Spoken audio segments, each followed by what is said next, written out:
The first piece of the 2025 roadmap is here. The game board came out today and lasts for 2 weeks till the end of the season. This is the final monthly challenge for the year-long celebrations event.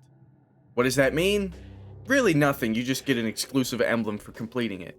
Of course, that emblem shows a King Cobra snake, and there's a reason for that. That's because you can earn the tier 9 British medium tank, the Cobra, from this event. So how does the game board work?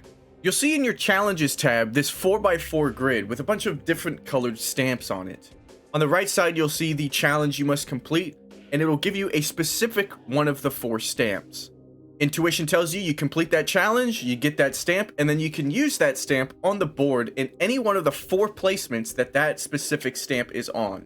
Which does mean you have to collect different varieties of stamps through different challenges. And once you complete a row or column, you get that row or column's reward. If you check all 16 boxes on the board, that is how you earn that tier 9 Cobra. If you don't like the look of the challenge, you can re-roll it for free once a day, but any subsequent re-rolls after that will cost you 125 gold per re-roll. Now, they do give us a full list of all of the different challenges that you might face in this board, and so let's go over those real quick. The first one is to block 4,500 damage in any number of battles, not just one. Another is to survive just 3 battles. Another one is to earn a shell-proof medal, which is the medal for having your total block damage by your armor exceed the hit points of your vehicle and surviving the battle. The next challenge is to finish 2 battles with 50% or more remaining health. Then there's one for 3,000 spotting assisted damage in any number of battles, not just one. Another one is to place in the top 3 spotter 2 times. Then there's another one to destroy 5 tracks in 2 separate battles. The next one is to detect 10 enemies in any number of battles, but in those battles you must have earned 500 or more vehicle XP, so more like your winning battles will be easier to do that. The next one is to simply deal 16,500 damage. The next one's also simple, or you only have to damage 45 enemies in any number of battles. Then there's one to destroy 7 vehicles while you're undetected in any number of battles. One to be your top 3 damage dealers 2 times. One to just simply win 5 battles. Another to earn 16,000 total vehicle XP in any number of battles. One to damage 15 undamaged enemies that you are spotting for yourself. That one's a little weird, but of course this is in any number of battles as well. And the last one is to play 8 platoon battles. What's interesting about these challenges is that they're available to all tiers and eras in multiplayer and co-op. So if you don't want to do this in regular battles, you can go ahead and farm bots and co-op to complete these challenges. Now, if you decide to procrastinate these challenges and wait till the last minute and you don't get enough of them and you don't really complete them all, you have the ability to actually buy out stamps for 1250 gold per stamp, which means the board overall costs 20,000 gold to buy out completely for the tier 9 Cobra. Of course, don't do that. Complete the easy challenges first, wait until the end. If you're not done, then you can decide to do that. But if you decide to just buy it out, there's your Cobra for you. If you're like me and you already have the Cobra, you will just get 7 million silver in return if you do go and complete the entire board. Now that's the game board that came out today. And again, it lasts 2 weeks until the end of the season. But I wanted to discuss one other thing today, and that is the T249 changes that are apparently going into Super Test. I thought we would get specific numbers on what these are, but instead we just have generalized bits of information as to what they're trying to do with the vehicle. So let's go over that now. Now here's the screen they give, but I'm going to go from the bottom up to the top because I feel like the lesser stuff is at the bottom and the more important stuff is up at the top. So firstly, they say adjusted ricochet angles, which increases the chance of bouncing shells. This is for the gun itself on the T249 Vigilante, not for you shooting the damn thing, because it already bounces enough. So that means even though it has chip damage and all that stuff, it might actually ricochet a lot more because they're adjusting the angle at which the AP rounds on this thing will ricochet. That's interesting. I don't feel like that's necessary. If this is to combat the chip damage in particular, so that you do less chip damage if you're not penning because you're hitting slightly angled armor, then just get rid of the chip damage or put it on the HE. Nothing here says anything about chip damage, so this to me feels like it's to address a little bit of chip damage and just to make the gun less reliable, which is not what it needs, and we'll get to that in a moment when we get to the top. But the next thing is that the gun module housing will be updated to now be vulnerable to HP damage. This is sort of like, I guess, the Molot where the turret doesn't take damage.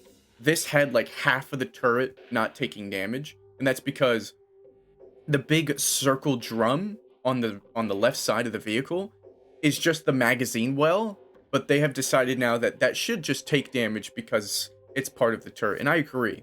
And that's one reason why you would get a lot of block damage, especially if you're shooting at the right side of the tank when looking at it, because half that side of the turret wasn't really part of the armor model to take damage, but now it will be. So that's a very good thing.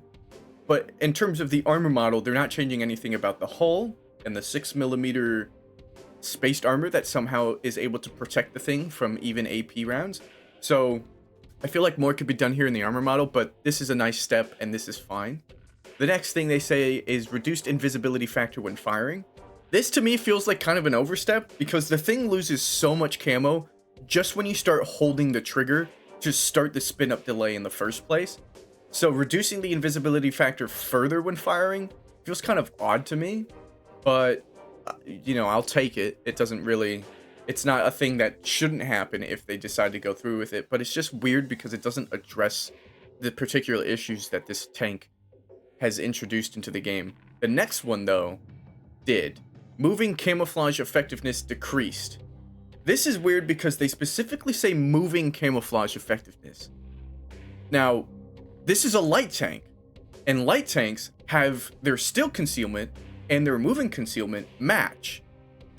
So the fact that they specifically say moving camouflage effectiveness decreased might tell me that they're going to change this dynamic, and this will be the first light tank in the game that has a different moving concealment factor to its still concealment factor. I don't feel like this is necessary. Just nerf the camo overall. This might be sort of a miscommunication on their part, forgetting that that's how light tanks work, which would be hilarious. But if it's not, then they're doing something unprecedented here to nerf a vehicle in a unique way rather than just nerfing it in the proper way. Personally, I think this thing should have had 380 view range because it's not a light tank, it's an anti-aircraft vehicle. And that would still put it above the EBR, and it would still have better camo than the EBR, but the EBR has the wheeled mobility. So I feel like my preference would have been to nerf the view range, but instead they're nerfing the camo, but again, they're only nerfing it while it's moving. Now, passive scouting is something people rarely do in the first place, so this is a big nerf, but it's still odd to me that they would specify and specifically go after moving camouflage on a light tank when, again, the light tank class shares the still concealment and moving concealment as one and the same, as literally like their unique ability, which is why something like silent driving doesn't work on light tanks because, again, the still and the moving are one and the same. Now here's the big thing that everyone's talking about. They're reducing the clip size. So the gun is problematic in so many ways, and just reducing the clip size doesn't solve these issues. And now let me explain why. What is the biggest problem with this tank? It's the tank's DPS. The fact that it does 4,800 damage in 3.8 seconds. Even if you include the spin up delay, it's 4.3. What does that mean? Well, it's doing roughly 1,200 damage a second. For a non-derp gun, for a non-one-and-done shot, this is 1,200 damage every second for 4 seconds. It's pretty absurd. So if you reduce the clip size, you just reduce the total damage output, right? But you don't solve the issue of the insanely high DPS. In order to make this thing balanced, they would have to nerf this clip size by around 75%, down to 48 to 60 shells, in order for this thing not to just insta-kill other tanks. And even then, it would still be overpowered. Why? Because then it would still be doing 1,200 damage in a single second. And of course, they're not going to do that. They're probably going to hit this with probably a 30% shell decrease, is what I'm thinking. I'm thinking they're going from 192 to roughly 125 to 150. That's my guess. That will bring down the total potential damage in a clip from 4,800 down to like 36 and somewhere around there, right? But it still does not solve the issue. And even if they went down as far as I want them to go, if they were to go this route, it still doesn't solve the issue of 1200 damage in a single second. That leaves no reaction time for the player. That leaves no leeway for the player using the T249, which is something you have to take into consideration. When I discussed my potential nerfs that I would do to it, I even talked about the player playing the tank having more agency over how many rounds they fired. Because right now, you could hold the trigger for 2 seconds, and it doesn't feel like you held it for that long, but you just spent half your mag, and then you don't really have control over how much you fire. That's why, in order to fix this vehicle, you can't just reduce its clip size, because by doing this, you're keeping everything else the same. What you need to do is double the intro clip.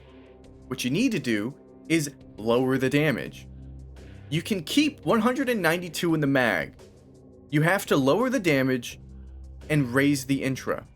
That allows the player using the tank to more reliably pace their shots, hit their shots, have more agency of how much they actually dump, and by lowering the damage, that allows the player being shot by the tank to actually react to being shot by the tank. This isn't a derp gun, this isn't a one and done deal, this isn't a you made a mistake and I'm punishing you with a 4005. This is a light tank that runs up on people and shreds them, and it needs to be toned down. Reducing the clip size doesn't solve the exact issue with this tank. It only band-aid fixes it. It only mitigates how much potential damage it can do, but not in the way that needs to be done. So, as much as I like to hear that the Vigilante is being nerfed, as I suspected, they're not doing it the proper way. Now, I did apply for super test. I've already heard some people have been accepted. Mine has not gone through yet, but they have until the 31st, they said, to go through the application. So hopefully, not only does this video tell them, hey, this isn't the right way to do it, but hopefully I can get in and directly tell them that this is not how you should nerf the Vigilante. I'm happy to see nerfs, but again, I'm very confused by the clip size being reduced and nothing else about the gun. I'm very confused that we're specifying moving camouflage on a light tank. And I'm very confused why they think when firing the gun, you need even less camo. I'm happy with the gun module housing update. That's probably the best thing on this list, while the ricochet angles for the gun itself feels also unnecessary and a way to combat chip damage rather than just moving chip damage to the HE. All I can hope for is that the super testers who are super testing this right now recognize the same problems that I see and tell them accordingly. Hopefully the T249, when the nerf actually comes out and they inevitably do the refund for everybody, hopefully they hit the T249 correctly and do exactly what needs to be done, because I'm not seeing it right here. But of course, let me know what you think. I know there's some people that's not going to be happy to see a premium tank nerfed, but oh well, it is what it is. Fairness and balance in the game is more important than your dollar, so that's how I see it. Thank you for watching, and I'll see you in the next one. Take care.